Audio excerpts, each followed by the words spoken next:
퓨어셀랩스의 대표를 맡고 있는 김태영입니다. 저는 저희 회사는 연료전지 파워팩을 만드는 회사고요.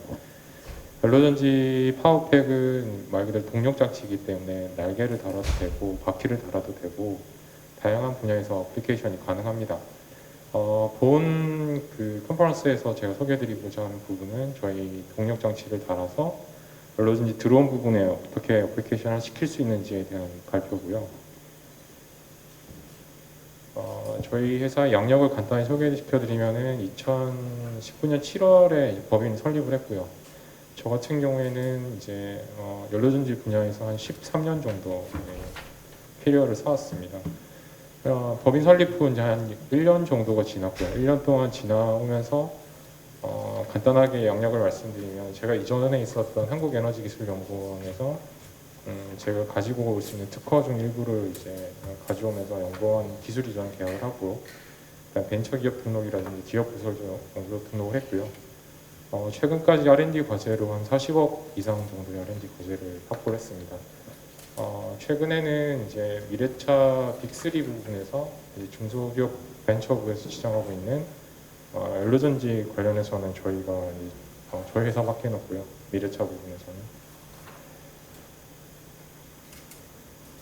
네, 저는 이제 현대자동차에서 연료전지 팀에 근무하다가 이제 한국에너지기술연구원에서 센터장까지 했었고요.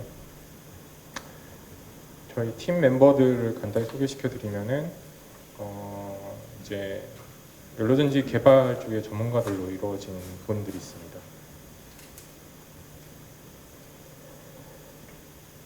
연료전지 드론은 이제 취미생활로 하시는 이제 한 400만 원대, 500만 원대 굉장히 저가형 드론이 있습니다. DJI가 후원하고 있지만 최근에 이제 이런 합의 쪽에서도 이제 정책적인, 그러니까 국가적 차원에서 허락을 하지 않는 것들이 이제 일상화되고 있습니다. 그리고 이제 점점점 무게를 좀 더 많이 들고서 좀 더 장시간 비행을 원하고 있고요. 그러다 보니까 이제 배터리 기반으로 이제 드론을 만드는 거에 대한 한계성은 극명합니다. 실질적으로는. 연료전지 드론은 이제 구글링 해보시면은 퓨어셀 드론이라고 하시면은 굉장히 많은 드론들이 검색이 되고요. 퓨어셀 드론 중에서도 이제 다행인 거는 전 세계에서 한국이 제일 잘하고 있습니다. 한국이 제일 잘하고 있고요. 연료전지를 오래 하다 보니까 좀 그런 것 같습니다. 시장을 좀 설명을 드리면은 2019년에 글로벌 드론 시장이 한 11조 원에서 25년에 20조 원 가까이 늘어나게 될 텐데 그중 제일 큰 포션을 차지하게 될 거는 1차 산업입니다. 1차 산업이라면 그냥 농업이라고 그냥 쉽게 생각하시면 되고요. 농업일 드론용은 이제 주변에서 많이 보게 되실 텐데 한 무게를 한 20에서 40kg 이상 농약을 싣고서 이제 뿌리게 되는데 비행 시간이 한 10분에서 15분밖에 되지 않습니다. 네, 저희 드론 같은 경우에는 많이 만들게 되면 80분 비행이 가능하고요. 아직은 이제 40kg 이상의 페이로드를 달 수는 없지만 기술적인 진보를 거치게 되면 한 5년 정도 뒤에는 충분히 50kg 정도의 이제 페이로드를 들고서 비행이 가능할 거라고 보고 있습니다. 저희는 파워팩을 만드는 업체다 보니까 여기 상단에 보이시는 이 파워팩은 어느 기체에 붙이셔도 상관없어요. 저희는 이 파워팩을 파는 회사이기도 하기 때문에. 그래서 연료전지 스택과 그다음에 이제 수소 용기, 전력 제어기가 붙어서 이런 파워팩 형태가 구현이 됩니다. 모델명은 JB01 모델이고요. 여기 폭은 이제 2.6m 정도 됩니다. 굉장히 크고요. 사람들이 볼 때는 무게는 한 6.5kg 정도의 이제 비행 무게를 달고서 80분 정도 비행이 가능합니다. 만약에 이제 필요하시면은 이제 수소 용기 같은 경우에는 핸드폰으로 주문하시면 다음날 비행 원하시는 장소에 배달이 되는 구조이고요. 저희가 지금 이제 타겟팅하고 있는 거는 이제 그 조달 시장에서 우선은 이제 거버먼트 상대로 할 수 있는 이제 시장을 보고 있습니다. 워낙 고가이다 보니까 민간에서 우선은 이제 스펙을 쌓는 것보다는 정부를 상대로 스펙을 쌓으려고 준비를 하고 있고요. NEP 시장을 2021년 상반기까지 저희가 조달 시장에 이제 우수 제품을 등록하는 게 목표고요. 그렇게 되면 이제 국내에서는 처음으로 이제 제품이 개발이 됩니다. 이제 한 2, 3주 전에 정확히 기억이 안 나는데 문재인 대통령께서 그린 뉴딜 발표하실 때 여기 서남해상 풍력 단지 서해안 쪽에 부안에 있습니다. 그쪽이. 서남해 해상 풍력 단지 여기서 이제 발표를 하셨죠. 그린뉴딜. 그러면서 이제 많은 이야기들을 하셨지만 결국은 이제 바라보고 있는 관점은 똑같습니다. 2040년 정도 되면은 전 세계 에너지의 한 50% 가까운 에너지량은 이제 태양광과 풍력으로 갈아치워지게 됩니다. 근데 이제 태양광은 이제 육상에 하더라도 이제 풍력 같은 경우에는 이제 해안 쪽에서 이제 많이 이제 만들어지겠죠. 발전량 때문에. 기본적으로 바다에서 멀리 떨어진 건 아니고요. 한 9km에서 한 15km 내외에서 떨어지게 되는데 실제로 이런 거리를 사람이 가서 예를 들면 나사나 도시락 하나 배달을 하게 되죠. 이런 게 한번 보트를 타고 나가게 되면 비용 부담이 굉장히 큽니다. 일회성 비용이지만 1,000만 원 이상 비용이 들어갑니다. 만약에 이제 이런 비행을 연료전지 드론을 가지고 장시간 비행이 가능하고 일례로 이 정도 거리를 예를 들면은 드론을 한 몇십 대 싣고 가서 여기서 이제 비행을 하실 수가 있으면은 굉장히 큰 역할을 할 수 있죠. 특히나 이제 이런 시설물 같은 경우에는 이제 주기적으로 모니터링을 해야 된다라는 그 법적인 규제 사항이 있기 때문에 블레이드를 일일이 체크를 하고서 미션이 끝나면은 또 다른 블레이드를 체크하고 내려올 수 있습니다. 최근에 이제 니어슬랩이라는 회사에서는 육상에서 이제 블레이드를 하나만 체크하고 내려오는 카메라를 찍고 내려오는 구조인데요.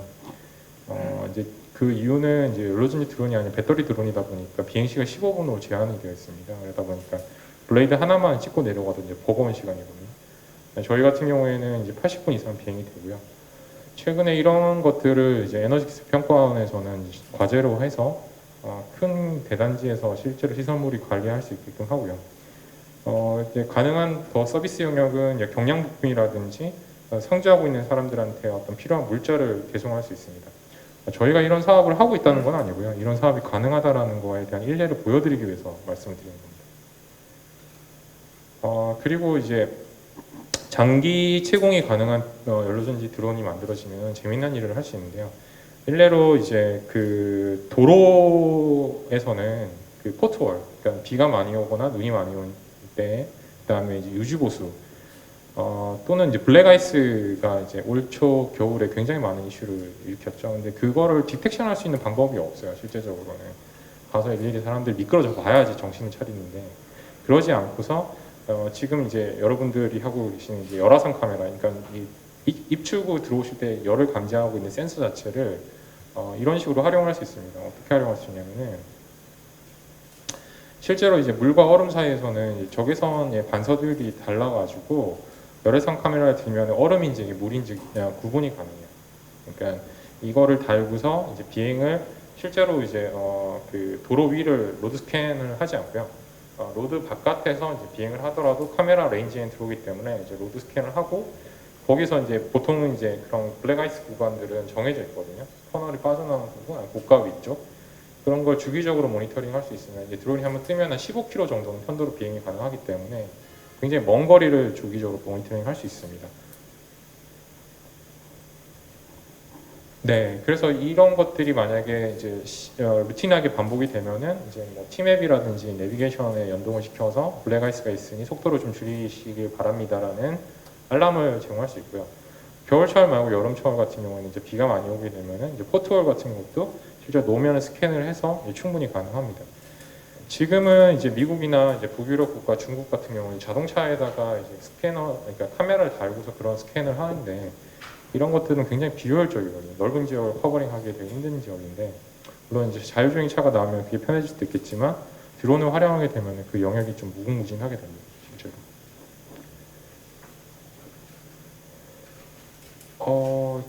그 극단적으로 설명드릴 수도 있는 부분이 있는데요. 이제 지금은 이제 드론 특별 자유화 구역 지정을 통해서 이제 앞으로 이제 국토부에서는 드론을 사람이 많이 다니는 인구 밀집 지역에다가 보급을 하겠다라는 공약을 하고 있습니다. 이제 근데 그거에 대한 안전에 대한 그 개런티는 지자체에서 해야 됩니다.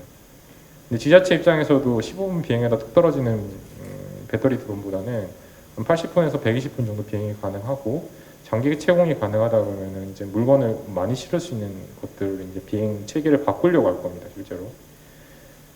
이제 제일 좋은 거는 저희들 입장에서는 이런 드론들이 만약에 추락하더라도 사람의 피해가 없어야 되는데요.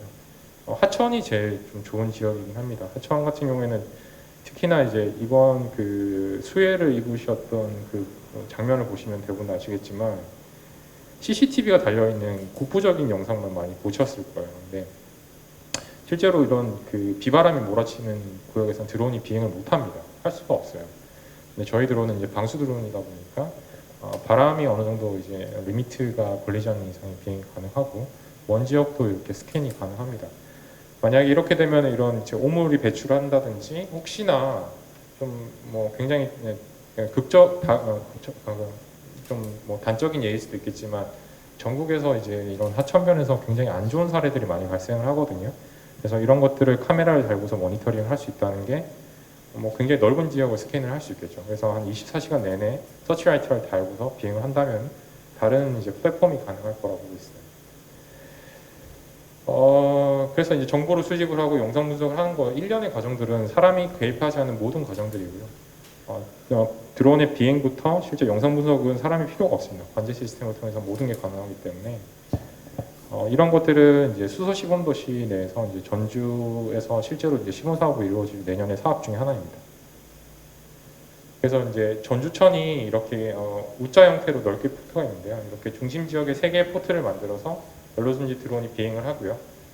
비행을 하게 되면 이 넓은 범위를 얘가 이제 모니터링을 할 수 있습니다.